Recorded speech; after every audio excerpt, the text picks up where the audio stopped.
मेरे YouTube channel myth things में आपका स्वागत है।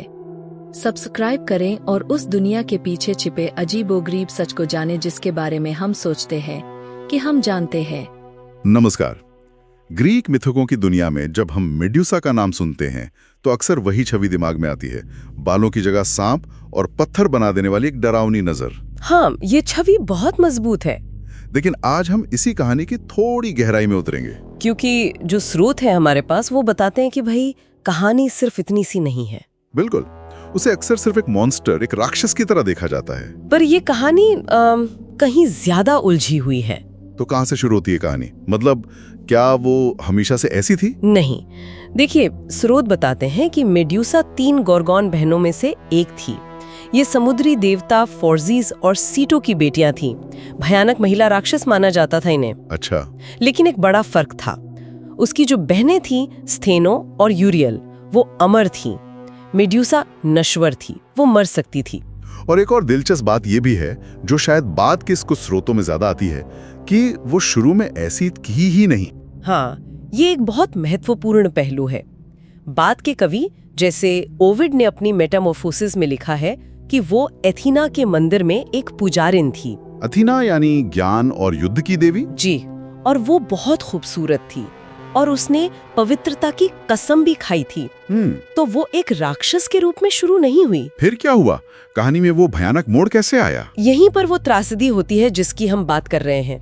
समुद्र के देवता पोसाइडन, उन्होंने एथीना के पवित्र मंदिर के अंदर मेड्यूसा का उसका उल्लंघन किया। मंदिर के अंदर?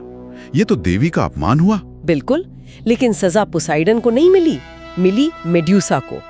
एथीना ने गुस्से में, शायद अपने मंदिर की पवित्रता भंग होने पर, मेड्यूसा के खूबसूरत बालों को जहरीले सांपों में बदल दिया। और वो पत्थर बनाने वाली नजर? हाँ, और उसे श्राप दिया कि उसकी नजर जिस भी जीवित प्राणी पर पड़ेगी वो पत्थर का बन जाएगा। ये तो सरासर अन्याय है।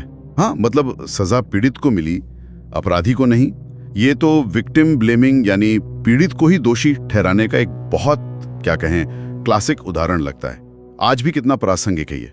बिल्कुल सही, और यही उसकी त्रासदी का, उसकी कहानी का केंद्र बिंदु बन जाता है।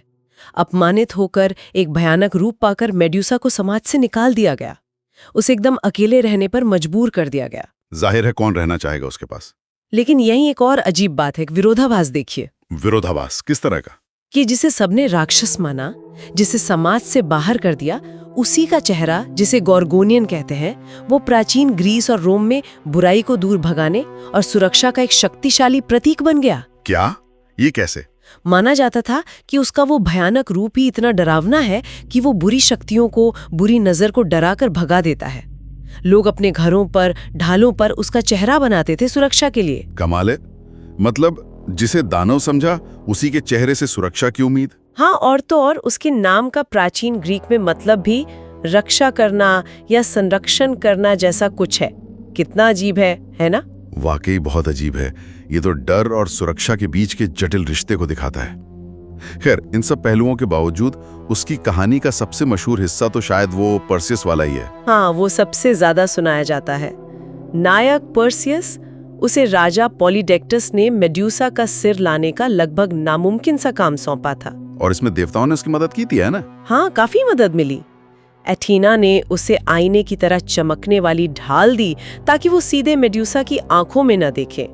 हर्मीज ने उसे पंखों वाले जूते दिए उड़ने के लिए, और हेडीज ने अदृश्य होने वाला हेलमेट। वाह, पूरी तैयारी के साथ। जी, इन सब की मदद से पर्सियस सोते हुए मेड्यूसा के पास चुपके से पहुंचा, ढाल में उसका प्रतिबिंब देखा और बिना उसकी नजर का शिकार हुए उसका सिर काट दिया। और कहानी यहीं खत्म नहीं हुई, उसके सिर का भी इस्तेमाल हुआ बाद में। बिल्कुल। पहले तो ये कहते हैं कि जैसे ही उसका सिर कटा, उसकी गर्दन से 2 प्राणी निकले, पंखों वाला घोड़ा पेगासस और विशालकाय क्राइसर। ये पोसाइडन से उसके बच्चे माने जाते हैं। अच्छा। और हाँ, पर्सियस ने मेड्यूसा की उस कटे हुए सिर को अपनी आगे की यात्राओं में एक हथियार के तौर पे इस्तेमाल किया। वो दुश्मनों को उसका चेहरा दिखाकर उन्हें पत्थर बना देता था। तो मरने के बाद भी उसका आतंक और उसकी शक्ति का इस्तेमाल होता रहा। हाँ, और अंत में पर्सेस ने वो सिर एथेना को भेंट कर दिया, जिसने उसे अपनी ढाल एजिस पर लगा लिया, सुरक्षा और आतंक के प्रतीक के तौर पर। तो एक हथियार के तौर पर उसका इस्तेमाल हुआ। लेकिन जैसा हमने शुरू में बात की थी, समय के साथ सिर्फ उसके सिर का ही नहीं बल्कि उसकी पूरी कहानी का मतलब भी बदलता गया है। सही कहा। कुछ शुरुआती कहानियां उसे शायद हमेशा से ही एक राक्षसी के रूप में देखती हैं, लेकिन बाद के वृत्तांत जैसे ओविड की मेटामॉर्फोसिस उसकी सुंदरता, उसके साथ हुए अन्याय, उसकी मानवीय त्रासदी पर ज्यादा जोर देते हैं। ये दिखाता है कि कैसे मिथक भी स्थिर नहीं रहते, वो समय और समाज की सोच के साथ बदलते रहते हैं। बिल्कुल। और आज के दौर में तो मेड्यूसा का मतलब और भी ज्यादा विकसित हो गया है। अब वो सिर्फ एक डरावनी कहानी का पात्र नहीं रही। हाँ, आजकल उसे किस तरह से देखा जाता है? आज खासकर नारीवादी नजरिए से उसे अक्सर अन्याय के खिलाफ स्त्री के क्रोध, उसकी शक्ति और उसके लचीलेपन का प्रतीक माना जाता है।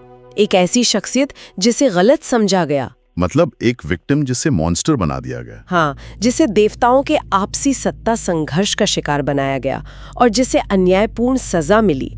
उसकी वो पत्थर बना देने वाली नजर को भी अब कई बार एक तरह से आत्मरक्षा के हथियार या पुरुषों के देखने के नजरिए, मेल गेज को चुनौती देने वाली शक्ति के रूप में इंटरप्रेट किया जाता है। तो मेडुसा की कहानी सिर्फ एक राक्षस की कहानी नहीं है, ये अन्याय की, नजरिए के बदलने की और सत्ता के खेल की एक बहुत जटिल बहुस्तरीय दास्तान है। बिल्कुल।